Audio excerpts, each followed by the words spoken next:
दोस्तों, कभी कभी हमें ऐसा क्यों लगता है कि सारी परेशानियां सिर्फ हमारी जिंदगी में ही हैं। हम सोचते हैं, भगवान मेरे साथ ही ऐसा क्यों।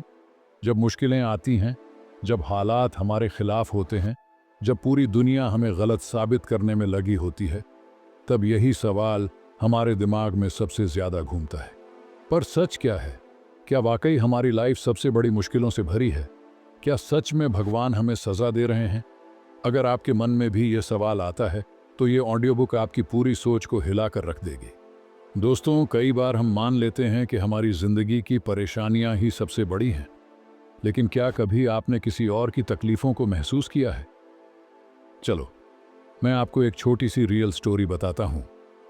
छत्तीसगढ़ के बिलासपुर में दीपक नाम का लड़का था, जिसकी उम्र 22 साल थी। जिंदगी उसके लिए बस अभी शुरू हुई थी। सपने थे, एक अच्छी नौकरी पाने के, दुनिया घूमने के, अपने माता पिता को खुश देखने के। लेकिन एक दिन अचानक उसे पता चला कि उसे ब्लड कैंसर है। डॉक्टर्स ने कहा, बस 6 महीने बाकी हैं। सोचो, जब ये शब्द उसके कानों में पड़े होंगे तो कैसा महसूस हुआ होगा। शुरू में उसने भी वही किया जो कोई भी करेगा, भगवान को कोसा। मेरे साथ ही ऐसा क्यों? मैंने किसी का क्या बिगाड़ा था? पर फिर उसने एक फैसला लिया, अगर सिर्फ 6 महीने बचे हैं तो उन्हें खुलकर जीऊंगा। वो हर दिन को एक गिफ्ट की तरह जीने लगा। किताबें पढ़ने लगा, म्यूजिक सुनने लगा, अपनी माँ के साथ वक्त बिताने लगा। और जब 6 महीने पूरे हुए तो डॉक्टर भी हैरान थे। दीपक अब भी जिंदा था, क्योंकि उसने अपनी सोच बदल ली थी। अपने डर को हराकर जीने का नया तरीका खोज लिया था। अब सोचो, क्या तुम्हारी प्रॉब्लम इससे भी बड़ी है? दरअसल भगवान हमारे खिलाफ नहीं, बल्कि वो हमेशा हमारे साथ रहते हैं, हर सिचुएशन में। जब हालात खराब होते हैं तो हम भगवान को कोसते हैं, मेरे साथ ही ऐसा क्यों? लेकिन क्या कभी सोचा है कि शायद ये सब हमारे भले के लिए हो रहा हो? एक बार एक लड़का था, रोहित। बचपन में ही उसके पिता की मौत हो गई। घर में गरीबी, कोई सहारा नहीं। माँ ने किसी तरह मजदूरी करके उसे पाला।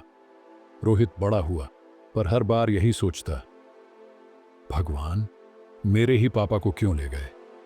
मुझे ही इतनी गरीबी क्यों दी? वो अपनी किस्मत को कोसता रहा। लेकिन फिर एक दिन उसकी सोच बदल गई। उसने अपनी माँ को थक कर रोते हुए देखा। उस दिन उसे समझ आया कि भगवान ने उसे इसीलिए इस हाल में डाला, ताकि वो मजबूत बने। उसने अपने हालात को एक्सेप्ट किया और ठान लिया कि मेहनत करके अपनी जिंदगी बदलेगा। आज वही रोहित एक सफल बिजनेसमैन है। अगर उसके पिता की मौत न होती, अगर गरीबी न होती, तो शायद वो इतना बड़ा आदमी नहीं बन पाता। सोचो, तुम्हारी जिंदगी में जो हो रहा है, शायद वो तुम्हें किसी बड़े मकसद के लिए तैयार कर रहा है। दुनिया में सिर्फ 2 तरह के लोग होते हैं, एक जो तकलीफों में घुटते रहते हैं, और दूसरे जो अपनी तकलीफों को फ्यूल बना लेते हैं।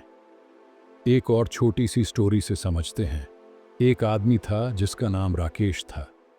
19 साल की उम्र में घर से निकाल दिया गया, 1 रुपया भी नहीं था। दिन भर इधर उधर भटकता, रात को स्टेशन पर सोता। खाने के लिए पैसे नहीं, पहनने के लिए ढंग के कपड़े नहीं। जब भी भूख लगती, वो भगवान से पूछता, मेरे साथ ही ऐसा क्यों? फिर एक दिन एक आदमी ने उसे देखा और कहा, तू हमेशा ये क्यों सोचता है कि तेरी जिंदगी खराब है? ये सोच कि तुझे इससे बाहर कैसे निकलना है। उस दिन राकेश की सोच बदल गई। उसने एक छोटी सी दुकान खोली, फिर एक और, फिर बिजनेस बढ़ता गया। आज वो करोड़पति है। लेकिन अगर वो अपनी गरीबी को ही अपनी किस्मत मान लेता, तो क्या आज वो यहां होता? तकलीफें हमेशा रहेंगी, पर तुम ये तय कर सकते हो कि तुम उनके आगे झुकोगे या उनसे सीखोगे।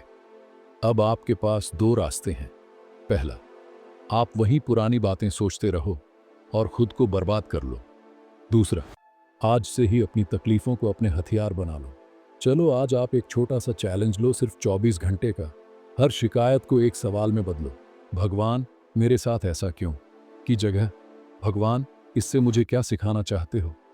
हर समस्या को एक मौके की तरह देखो। हर मुश्किल को अपने फ्यूचर की स्टोरी का हिस्सा बनाओ।